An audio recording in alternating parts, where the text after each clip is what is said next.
शहर में रवां साल ट्रैफिक हादसात में जाँ बहक अफराद की तादाद 191 हो गई। यकुम रमजान मुबारक को लियाकाबाद में ट्रैफिक हादसे में जाँ बहक शख्स 3 बच्चों का बाप था।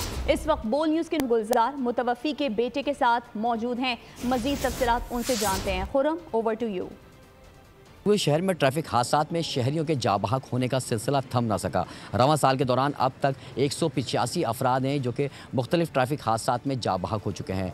रमज़ान मुबारक के जो पहले रोज़े को एक वाक़या पेश आया जिसमें परवेज़ नामी शख्स जो कि लियाकताबाद में ट्रैफिक हादसे में जाँ बहक हुआ है, उनके बेटे हमारे साथ मौजूद हैं, हम उनसे बात करते हैं। क्या हुआ था, किस तरह से ये हादसा हुआ था? जी, वालिद साहब मेरे दुकान बंद करके घर आ रहे थे पहली शहरी में, तो ट्रक वाले जो थे 2 ओवर स्पीड करते हुए आ रहे, 2 ट्राले आपस में ओवरटेक करते हुए आ रहे, तो उन्होंने हादसा किया पहले शहरी में सुबह 3:30-4 बजे के टाइम पे।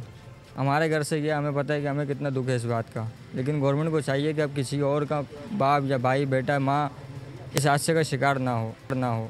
बज़ाहिर तौर पे जो है वो हादसे का ज़िम्मेदार जो भी गाड़ी है, डंपर है, ट्रॉलर है, वाटर टैंकर है, उसको तहवील में लिया जाता है, डंपर ड्राइवर को गिरफ़्तार किया जाता है, लेकिन जिस घर का चिराग सिर्फ वो ही जानता है। तो यही इन्हीं भाई का भी यही कहना है कि जो हमारे वालिद हैं वो तो हमसे जुदा हो गए हैं, लेकिन डिटेल्स आप हमारे साथ शेयर कर रहे हैं। सब्सक्राइब करें और बेल दबाएं ताकि कोई खबर रह न जाए।